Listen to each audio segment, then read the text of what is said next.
우리 신앙인들이 종종 하는 질문 가운데 하나가 우리가 예수를 믿는데 왜 고난을 당하는가 하는 것입니다.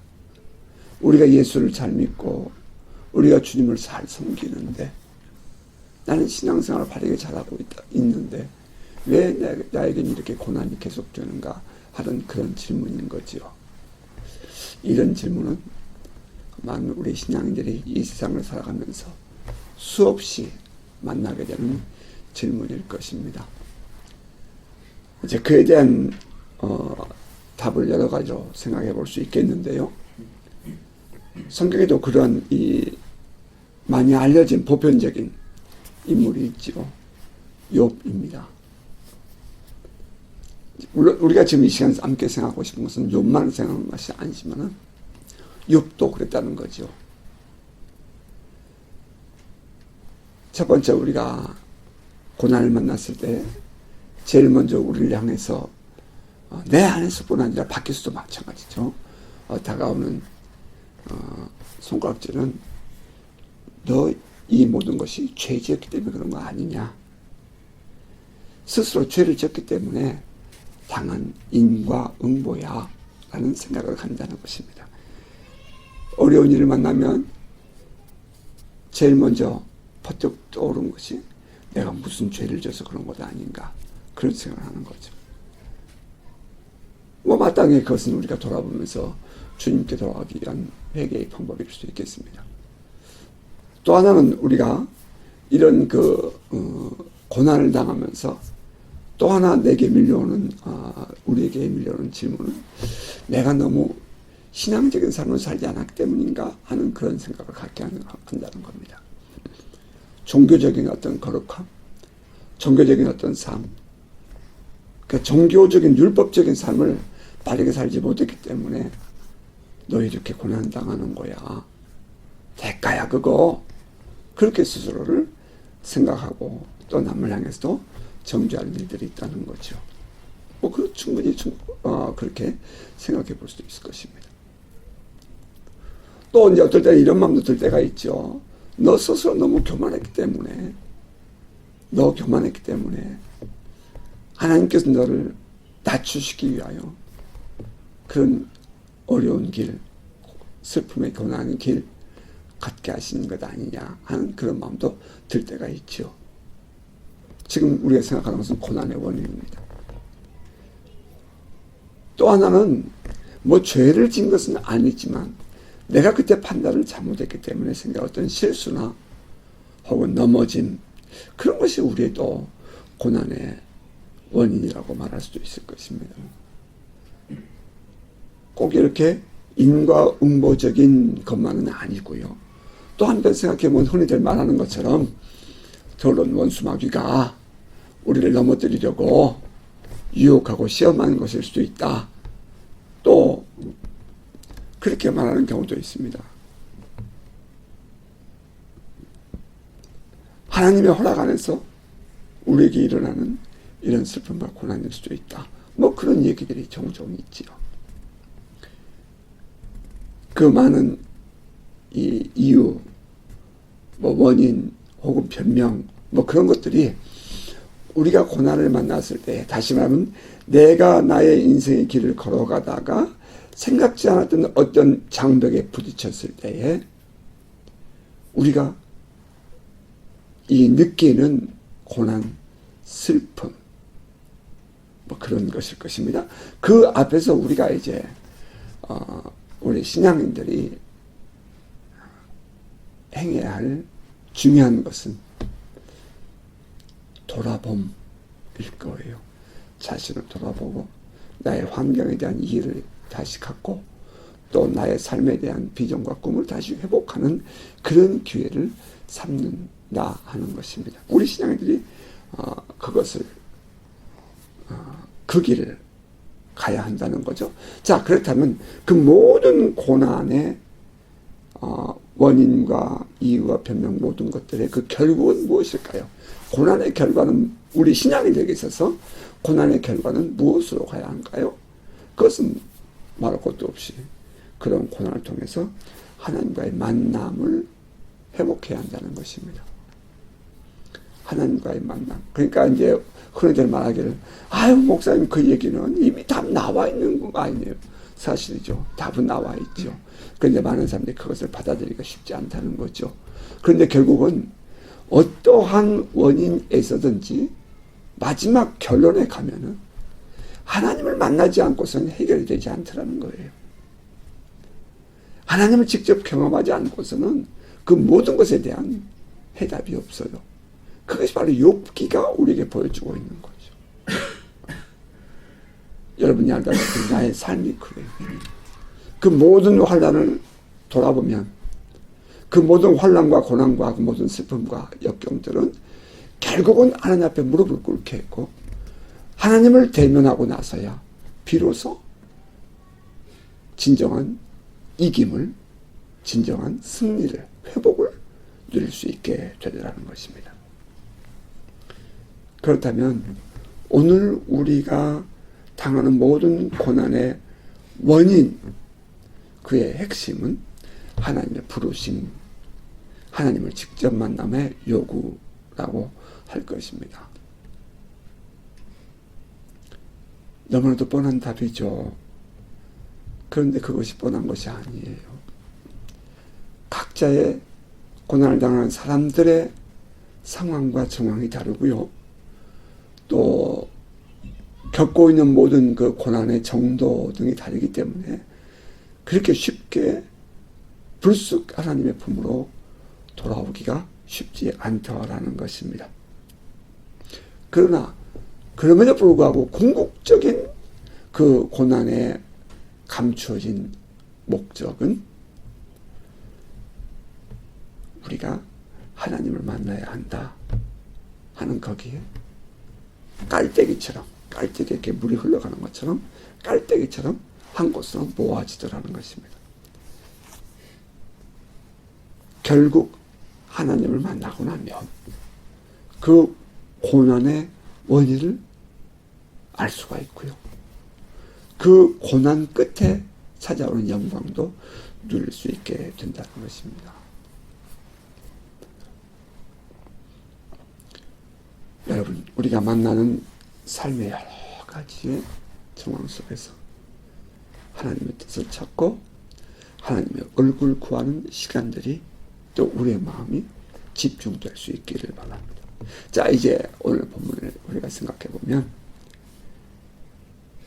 예수님은 제자들에게 이렇게 말씀하셔요. 저 20절에 내가 진실로 진실로 너희에게 이르노니 너희는 곡하고 애통하겠으나 세상은 기뻐하리라.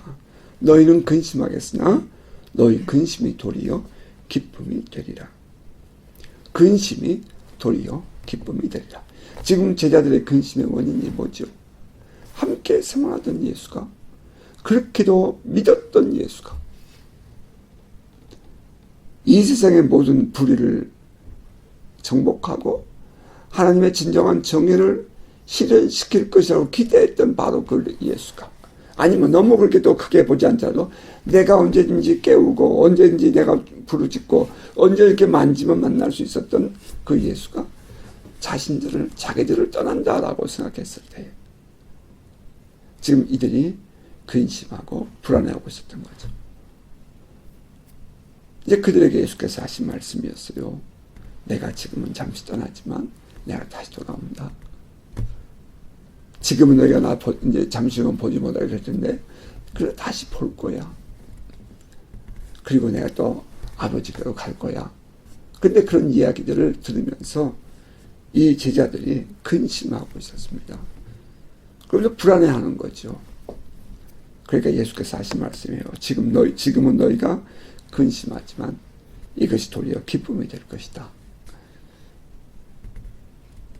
이제 그 말씀하니 제자들이 이해가 안 되는 거죠. 아직은 사람들 항상 그렇잖아요. 자기가 경험하고 자기가 아는 그 지식, 자기의 이해 안에서만 세상의 모든 것을 보거든요. 이 영적인 것도 그런 것 같아요. 내가 그 하나님을 경험한 만큼밖에 하나님을 몰라요. 그게 아픔이죠, 사실은. 자, 그랬더니 예수께서 이런 비유를 말씀하셔요. 여자가 해산하게 되면 그때가 이르렀으므로 근심하나 아기를 낳으면 세상에 사람 낳는 기쁨으로 말미암아 그 고통을 다시 기억하지 않으니라. 지금은 너희가 근심하나 내가 다시 너희를 보리니 너희 마음이 기쁠 것이요 너희 기쁨을 빼앗을 자가 없으리라. 여러분들이 아이들을 낳아봤잖아요. 사실 아이를 낳을 때 얼마나 고통스러워요. 그런데 막상 또 아이를 낳고 나면 그 고통을, 그 해산의 고통을 잊어버리잖아요. 아이들이 커가면서 너무 이쁘니까 내가 그렇게 이 배 아파서 아이를 낳았다는 생각이 없어져 버리잖아요. 그것을 뭐 끝까지 붙잡고 그 아이에게 막 한을 맺고 있는 부모는 없을 거예요. 그 아이가 태어남으로 말미암아 나의 모든 아픔이 사라지는 것처럼 너희가 지금 고난을 당하지만 그 이후에는 그 모든 것이 기쁨이 될 거야. 그런 얘기를 하는 거죠. 이제 거기서 우리가 잠깐 또 생각해 볼 수 있는 것은 우리가 당하는 고난이라는 것은 잠시라는 거예요. 물론 엄청나게 힘들죠. 정말 아이를 낳을 때 요즘엔 좀 그나마 낫지만 옛날에는 내 어렸을 때는 집에서 아이를 낳았잖아요. 그러면 그 토방이다 이 마루에서 들어가기 신발을 벗어놓고 가면서 신발을 한 번 더 뒤돌아보고 들어갔다는 말이 있어요. 그만큼 아이를 낳는 것이 고통스럽다는 거죠. 근데 그 짧은 그 순간, 물론 뭐 24시간, 48시간, 어떤 사람 뭐 3일, 4일씩 고통을 하는 경우도 있겠지만, 그러나 그 고통이라는 것은 언제나 길지 않다는 거죠.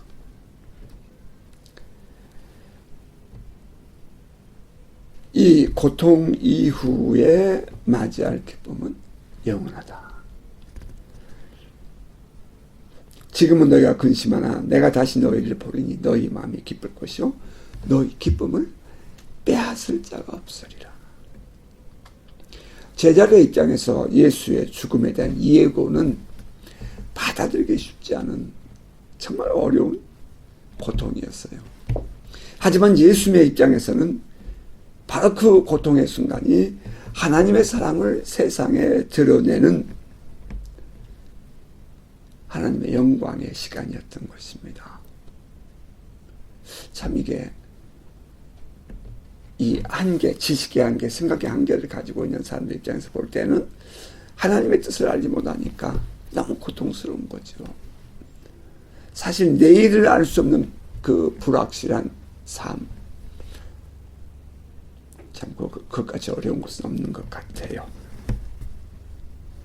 제자들의 생각과 그 하나님의 마음의 차이를 우리는 여기서 발견하게 되죠.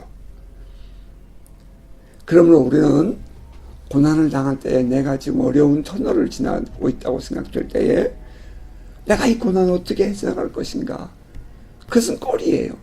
내가 이 고난을 내가 어떻게 하면 이겨낼 수 있겠는가? 이건 꼴이라고요. 그때 우리가 생각해야 뭐예요? 진정한 몸통, 진정한 그 머리 헤드가 되는 게 뭐죠? 하나님의 마음을 묻는 거예요. 이 일 안에 담겨있는 하나님의 뜻, 하나님의 계획, 하나님의 의도는 과연 무엇일까? 이곳에 Your will be done 이라고 글자를, 레터스를 우리가 붙여놨어요. 우리의 삶에서 주의 뜻이 이루어지기를 원하는 그런 삶을 우리가 살아야 한다는 거지요. 그 모든 우리의 고난에 대한 질문 앞에서 하나님의 뜻은 언제나 당신의 뜻을 이루신다 하는 것입니다. 하나님의 뜻을 이루신다. 사람들은 하나님 너무 이기적이다 이렇게 말하고 싶은 사람도 있어요. 그건 사실이에요. 그러나 하나님이 우리에게 하나님의 이기심, 아버지로서 자녀들을 바라보는 이기심, 그것을 생각할 때 하나님은 우리에게 당신이 영광을 받기 위해서만이 아니라 바로 우리들에게 가장 영광스러운 삶을 살게 하기 위하여 하나님의 뜻을 가지고 있기 때문에. 그러나 때로는 우리가 넘어지기도 하고 그러나 우리는 때로는 실수하기도 하지만 그럼에도 불구하고 하나님은 그것을 합력하여 선을 이루시기 때문에 우리는 그것을 뭐라고 표현해요? 하나님은 언제나 당신의 뜻을 이루신다 하는 것입니다. 이 과정에서 이런 이 마지막까지 지금 나의 삶에서 그 마지막 골인 하나님이 이루신다는 거기까지 가는 과정이 우리의 신앙의 성장의 과정이고 우리의 기도의 깊이의 과정이고 또 하나는 우리의 자기 부정의 과정인 것입니다. 날마다 자기를 내려놓고 자기를 부정하고 십자가를 지고 가는 거예요. 날마다. 그럴 때에 우리의 마지막 골이 어디 가요? 천대역정에서 꼭 뭐 굳이 존 버년의 얘기를 빌려온다면 천대역정에서 마지막 골로 가는 거예요. 철저히 주님을 나의 왕으로 나의 주인으로 고백하는 그 신앙의 고백의 자리까지 나아간다는 것입니다. 그 예수께서 십자가의 고난의 길을 향해서 갈 때에 골고다 언덕을 향해서 갈 때에 제자들의 마음은 근심이 더 깊어져 가죠. 너무 고통스럽죠. 그런데 이제 돌아가서 제자들은 아직 그것을 몰랐어요. 하나님의 뜻을, 예수님의 마음을 몰랐던 거예요. 언제나 그렇듯 하나님의 뜻을 모르면 오늘 내가 만나고 있는 삶의 문제는 고통과 고난의 원인일 수밖에 없지요. 아, 참 이거 쉽지 않아요.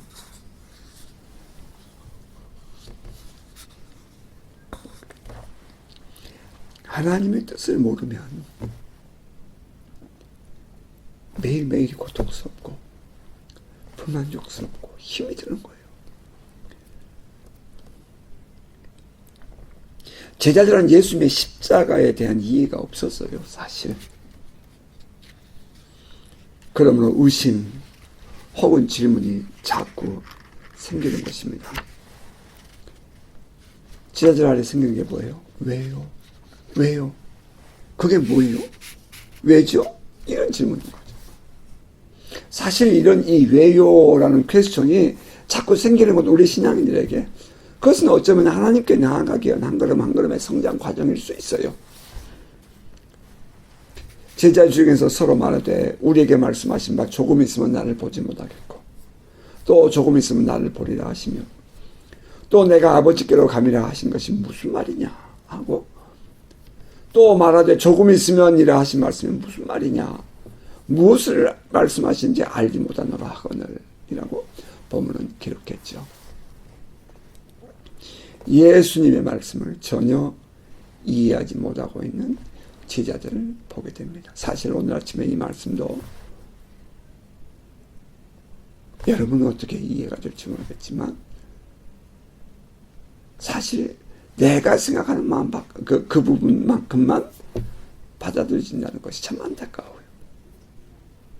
어쩌면 그들은 이 예수님의 말씀을 받아들이고 싶지 않았을지도 몰라요. 거부하고 싶은 거죠. 듣고 싶은 것만 골라서 듣는 우리 많은 사람들의 습성이 이 제자들 속에서 보인다는 거예요. 그들에게 예수님은 그들이 받아놓을 고난에 대하여 말씀하십니다. 그 전에 우리는 흔히 그 후에 있을 영광을 바라보면 오늘의 고난도 이겨낼 수가 있어요. 우리가 후에 만날 그 면류관을 우리가 바라보면 우리는 오늘의 길을, 신앙의 길을 걸어갈 수가 있어요. 나는 이 본문을 묵상하면서 그 예수님의 안타까운 마음이 이렇게 느껴지는 거예요. 이거 뻔한 길인데 이겨내고 가면 되는데 지금 제자들이 이렇게 막 불안해하는 모습 보면서 말이야. 그들에게 앞으로 받아들일 기쁨에 대해서 얘기하죠. 자, 그러면서 또 다시 기도에 대해서 말씀하십니다. 23절, 24절. 그날에는 너희가 아무것도 내게 묻지 아니하리라. 내가 진실로 진실로 너에게 이르노니 너희가 무엇이든지 아버지께 구하는 것을 내 이름으로 주시리라. 지금까지 너희가 내 이름으로 아무것도 구하지 아니하였으나 구하라. 그리하면 받으리니 너희 기쁨이 충만하리라.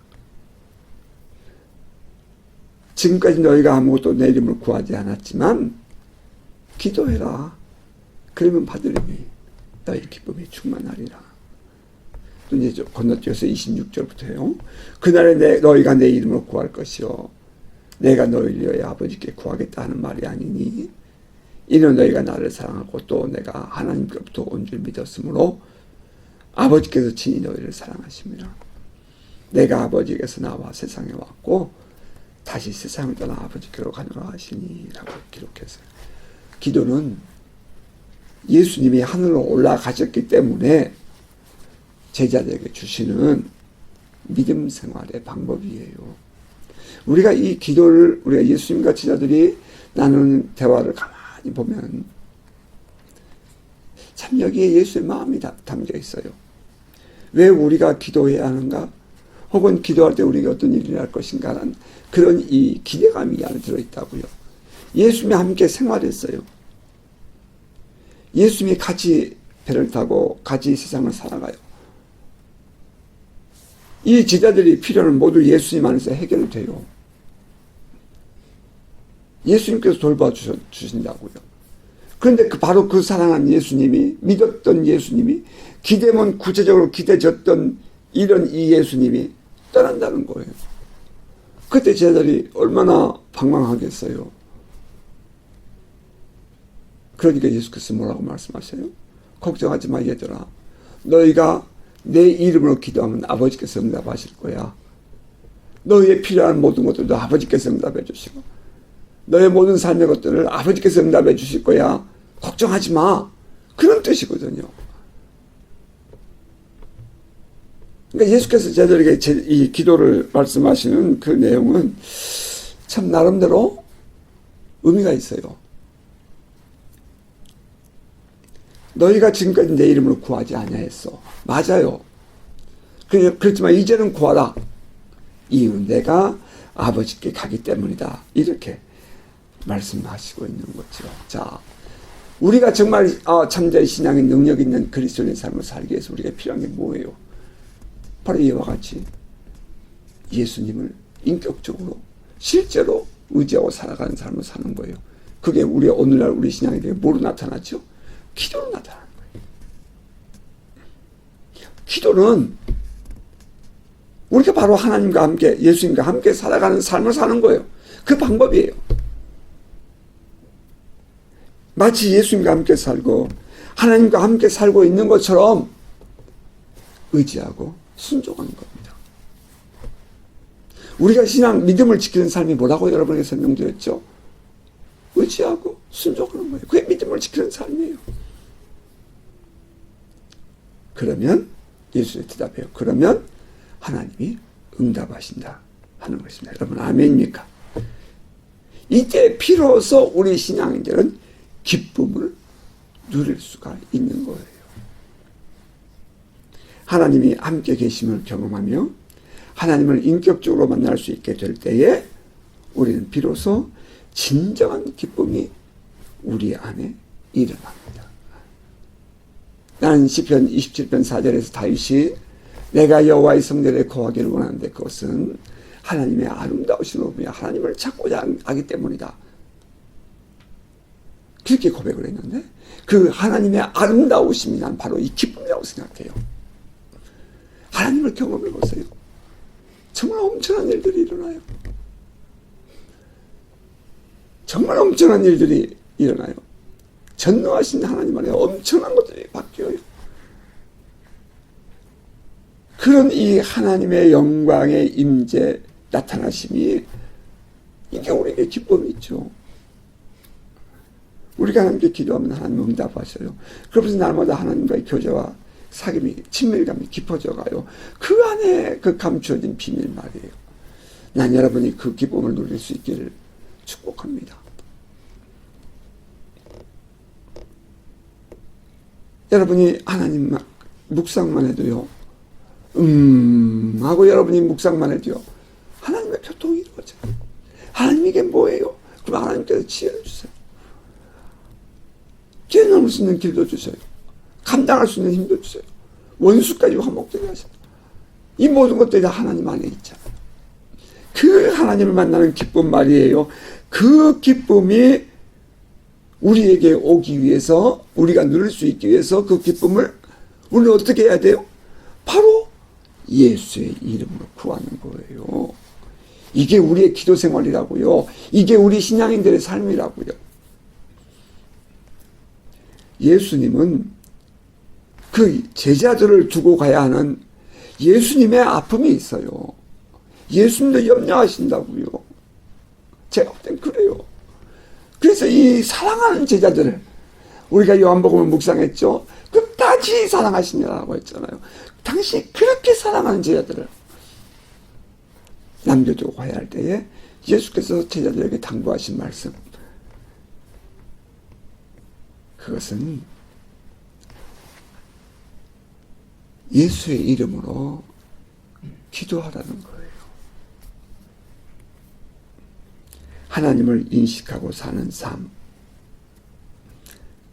그것은 하나님과의 교제, 곧 기도하는 삶, 사는 삶을, 기도하며 사는 삶인 것입니다. 슬픔을 기쁨으로 바꾸는 삶은 기도를 통해서 하나님을 만날 때만 가능합니다. 예수께서 하늘로 가셨기 때문에 하나님은 우리에게 응답하십니다. 여러분, 이거 중요한 얘기예요. 내가 기도의 시간을 많이 가졌기 때문에 내 공로가 쌓여서 그런 것이 아니고 예수님이 하늘나라에 가셨기 때문에 우리가 기도하면 내가 예수를 사랑하고 또 예수를 믿기 때문에 하나님은 응답하신다라고 주님은 말씀해 주셨다는 거죠. 여러분이 매우 중요해요. 우리가 기도할 때에 우리가 가져야 할 신앙의 자세, 우리의 믿음의 내용이 그 안에 감춰져 있네요. 이는 너희가 나를 사랑하고 또 내가 하나님께로부터 온 줄 믿었으므로, 다시 말하면 예수가 메시아 그리스도라는 사실을 믿었으므로, 그 말이죠. 아버지께서 친히 너희를 사랑하십니다. 내가 아버지께서 나와 세상에 왔고 다시 세상을 떠나 아버지께로 가노라 하시니 라고 말했어요. 자, 그러자 이제 제자들이 이렇게 고백하죠. 29절입니다. 우리가 지금에야 주께서 모든 것을 아시고도 사람의 물음을 기다리지 않는 줄 아나이다. 이로써 하나님께로부터 나오심을 우리가 믿사옵나이다. 30절이네요. 31절에 보면 예수께서 하실 때 이제는 너희가 믿느냐 이렇게 말하죠. 이제는 너희가 믿느냐. 예수께서 하나님께로부터 오셨다는 것을 알지 못할 때는 조금 있다가 나를 보지 못하고 조금 있다가 나를 다시 보리라, 내가 하늘로 간다 하는 그런 말 이해할 수 없었습니다. 하지만 예수께서 하늘로부터 오신 그 인자, The Son of Man, 메시아라는 사실을 받아들이고 나니까 이제 비로소 예수께서 하신 모든 말씀이 이해가 되는 거죠. 그들 안에 생겼던 의심이 해결되는 거예요. 많은 사람들은 그래요. 자기들 수준에서만 생각을 하고 판단을 해요. 모르기 때문에 그래요. 모르기 때문에. 그래서 자기가 가지고 있는 생각과 자기의 신앙적 어떤 습관을 기준이 돼가지고. 그러니까 많은 사람들의 신앙생활 보세요. 다 자기 기준이에요. 뭐 우리 안은 안 그럴 것 같아요. 다 자기 기준이에요.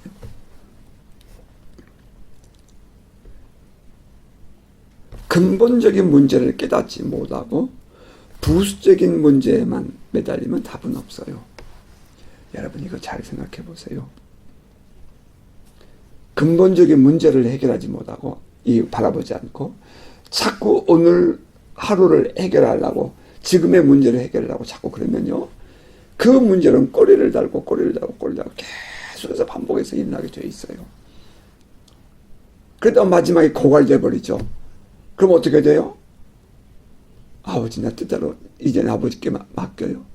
아버지를 찾게 되는 거예요. 결국은 거기까지 가는 거라고요.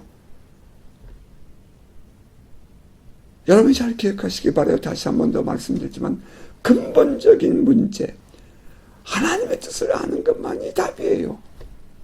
제자들이 좀 그랬어요. 하나님의 뜻을 알고 나니까, 바로 그 예수가 메시아라는 사실을 받아들이고 나니까 비로소 그 모든 문제들이 해결된다는 거예요.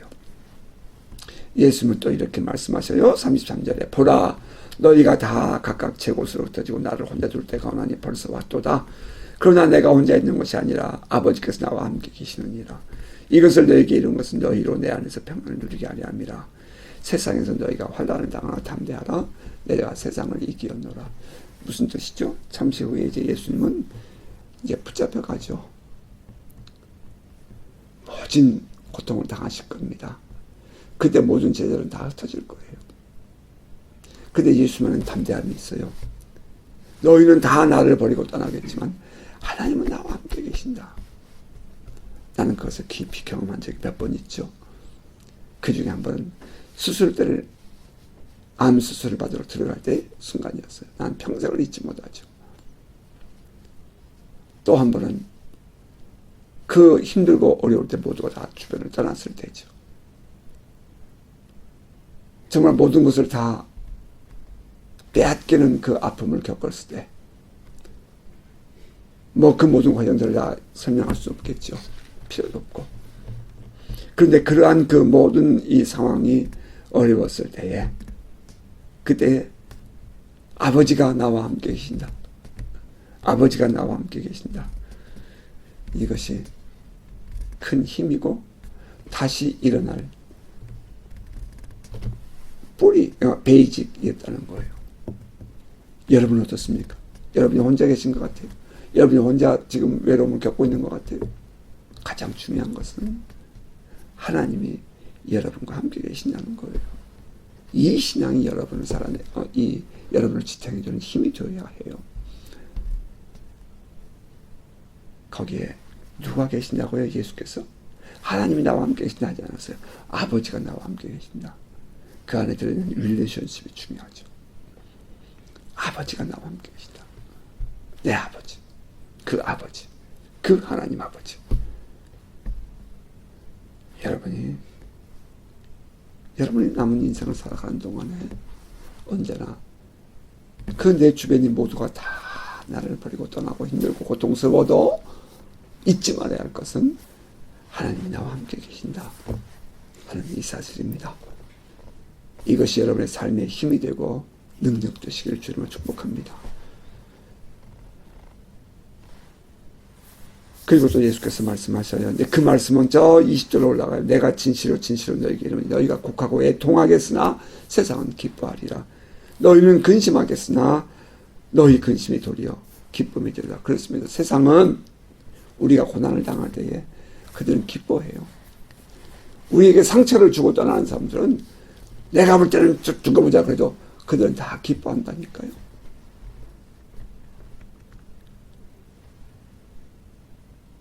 우리가 슬픔에 잠기고 힘들어할 때 세상은 손가락질을 해요. 우리를 도와주지 않아요. 어느 누구에게도.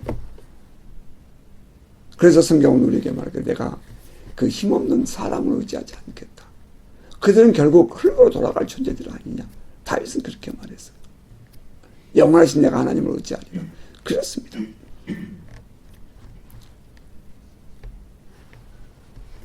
세상의 모든 사람들은 우리를 손가락질하고 떠났어요.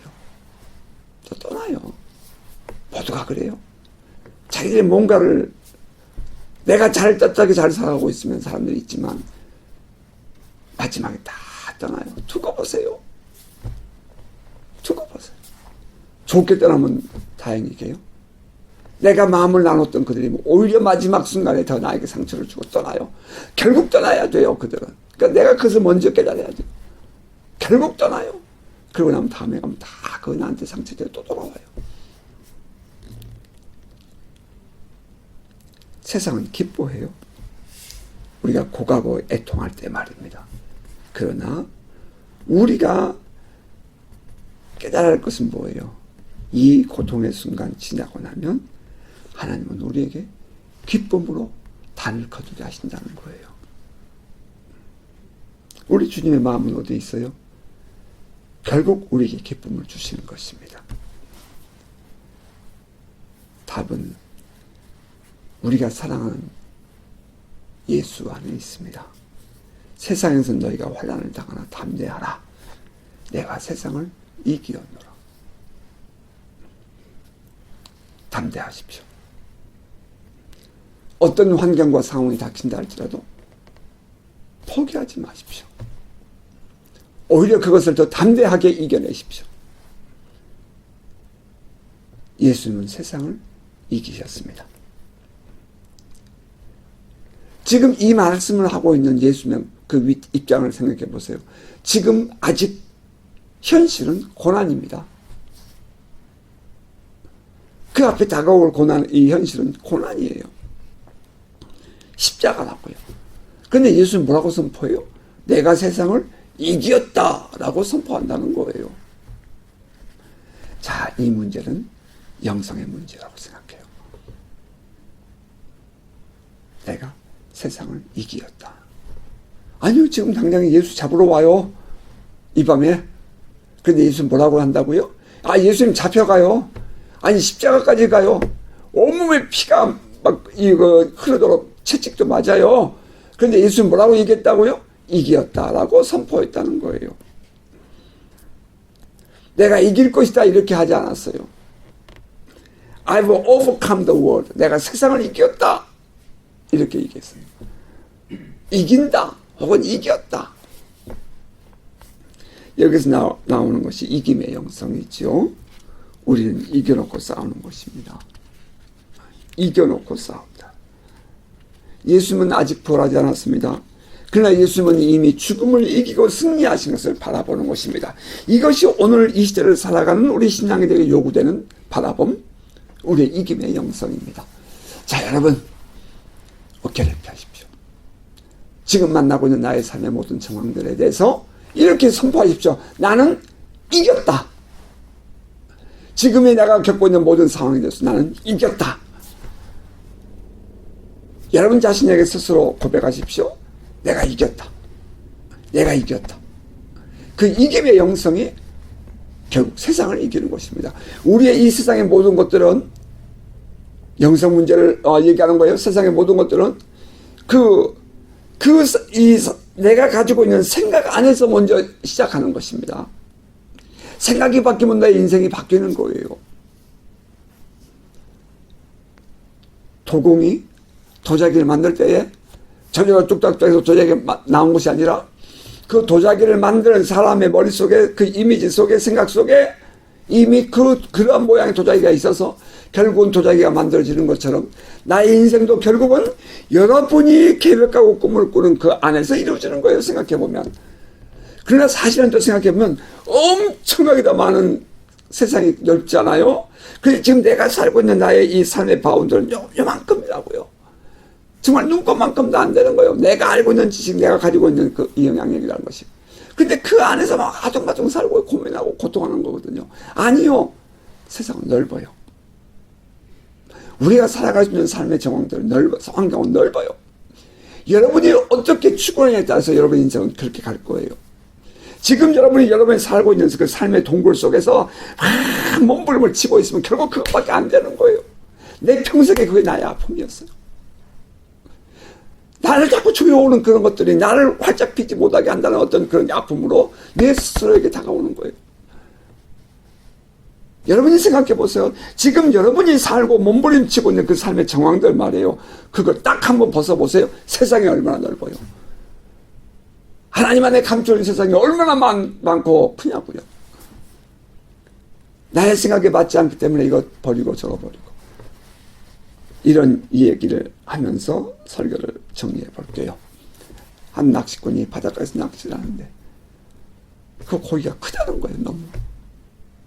작은 고기는 자꾸 잡아서 자기의 그물 안에 넣는데 너무 고기가 커요. 그러니까 그 고기를 버리는 거예요. 그래서 옆에서 구경하고 있던 구경꾼이 묻지요. 아니 왜 그 큰 고기를 버리냐고. 그랬더니 한다는 말이 우리 집에 프라이팬이 이 고기를 담을 만큼 큰 것이 없다는 거예요. 웃기는 얘기죠. 하나님께서 우리에게 엄청난 하나님의 비밀을 보여주시고 하나님의 그 능력을 드러내실 때에 많은 우리 사람들은 자기 프라이팬이 작다는 거예요. 그래서 안 된다는 거예요. 거부하는 거예요. 정죄하고 비난하고 넘어가면 안 된다고 소리치는 거죠. 우리는 그런 시간들을, 많은 시간들을 겪었던 것 같아요.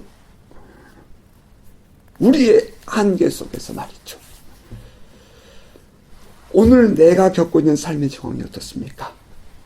그 속에 잡히면 못 이겨요. 못 벗어나요. 갈수록 더 좁아질 수밖에 없어요. 그럼 그 깔때기는 갈수록 더 작아져요. 자꾸 자기의 동굴로 들어간다고요. 그래서 결국은 뭐가 돼요? 소멸되고 마는 거예요. 꽃을 피울 수가 없어요. 그 속에 잡히면 안 돼요. 그것을 믿음 안에서 이기는 영성을 가져야 합니다. 우리가 예수 안에 있을 때 우리는 반드시 이깁니다. 이유는 예수께서 세상을 이기셨기 때문입니다. 결국은 믿음이 이깁니다. 여러분 이것을 믿습니까? 이김의 영성으로 이번 한 주간도 사는 복된 성도 되시기를 주의 이름으로 축복합니다. 아멘.